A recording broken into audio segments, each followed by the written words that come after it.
হাজোত মদ ভাং ড্ৰাগছৰ বিৰুদ্ধে এদল মহিলাই তীব্ৰ প্ৰতিবাদ কৰি থকাৰ সময়তে নিশা হাজো আৰক্ষী থানাৰ পৰিদৰ্শক নৱজিত নাথৰ নেতৃত্বত যোৱা এটি দলে সেইসকল প্ৰতিবাদকাৰীক লগত লৈ হাজোৰ মহাদেৱ তোলাত মদ ভাং জুৱা ড্ৰাগছৰ বিৰুদ্ধে ঘৰে ঘৰে গৈ চলালে তীব্ৰ অভিযান। লগতে সেইসকল প্ৰতিবাদকাৰী মহিলাসকলৰ মাজত বিতৰণ কৰিলে কেইবাটাও টৰ্চ লাইট। উল্লেখনীয় যে শনিবাৰৰ দিনটোত হাজো ৰাজচক্ৰৰ বিষয়া কাৰ্যালয়ৰ সন্মুখত এদল মহিলাই উত্তাল প্ৰতিবাদ সাব্যস্ত কৰি প্ৰশাসনৰ সোপাঢিলা স্থিতিৰ বাবে দিনে দিনে হাজোত মদ ভাং ড্ৰাগছৰ অবাধ বেহা বৃদ্ধি পোৱাৰ অভিযোগ উত্থাপন কৰিছিল এইসকল প্ৰতিবাদকাৰী মহিলা দলে।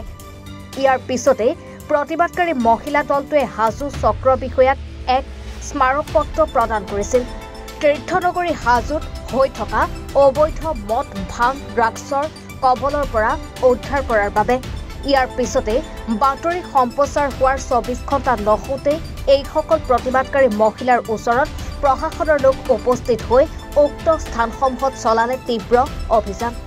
আনহাতে নিশা হলে হাজোৰ মহাদেৱ তোলাৰ এইসকল মহিলা বীৰংগনাই হাতে হাতে লাঠি টাঙোন লৈ উক্ত স্থানসমূহত মদ ভাং ড্ৰাগছৰ বিৰুদ্ধে অভিযান অব্যাহত ৰাখিছে।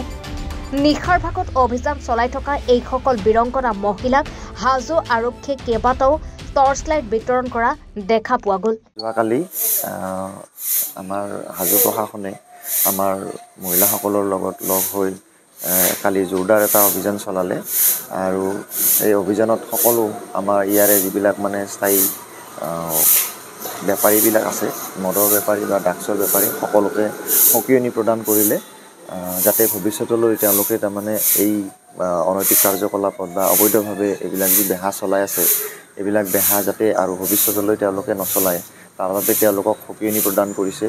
আমি এই যোৱা শনিবাৰেও আমি ইয়াৰ কাৰণে এটা স্মাৰকপত্ৰ আমাৰ SDC বাইদেউক আমি প্ৰদান কৰিছিলোঁ।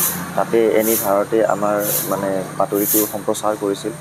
এনি ভাৰতৰ যিটো সম্প্ৰচাৰ সেই সম্প্ৰচাৰত আমাৰ প্ৰশাসনেও আৰু বেছিকৈ আমাৰ লগত সহযোগিতা আগবঢ়ালে। তাৰ ফলত আৰু আমাৰ এই অভিযানত আমি ৰাতি দুপৰলৈ আমাৰ মহিলাখিনিয়ে বহু কষ্ট কৰি ঘৰৰ সকলো কাম কাজ এৰি এই অভিযান আৰম্ভ কৰিছিল আৰু তাৰ কাৰণে অসুবিধাও কিছুমান সৃষ্টি হৈছিল আৰু যাৰ ফলত নেকি আমাৰ হাজো প্ৰশাসনে বহুকেইটা টৰ্চ লাইট বিতৰণ কৰিলে যাতে আন্ধাৰত তেওঁলোকৰ এই অভিযান তেওঁলোকৰ অসুবিধাৰ সৃষ্টি নহয়।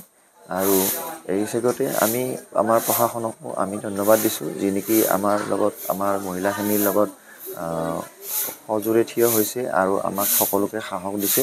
তাৰ কাৰণে আমি প্ৰশাসনক ধন্যবাদ দিছোঁ আৰু যিখিনি আমাৰ হাজোবাসী ৰাইজ বা হাজোৰ যি দল সংগঠন আছে তেওঁলোকক আমি অনুৰোধ জনাইছোঁ যাতে তেওঁলোকে এই কাৰ্যকলাপৰ বিৰুদ্ধে তেওঁলোকেও মাত মাতে, তেওঁলোকেও আমাৰ সঁহাৰি জনায়, তেওঁলোকে আগবাঢ়ি আহে।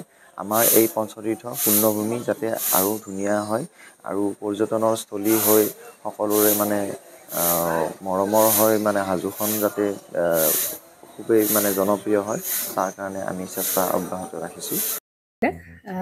জুবিন গাৰ্গৰ গীতসমূহৰ ওপৰত আধাৰিত গানে কি আনে নামৰ এটা সুন্দৰ অনুষ্ঠান আপোনালোকৰ ওচৰলৈ আহি আছে অতি শীঘ্ৰে।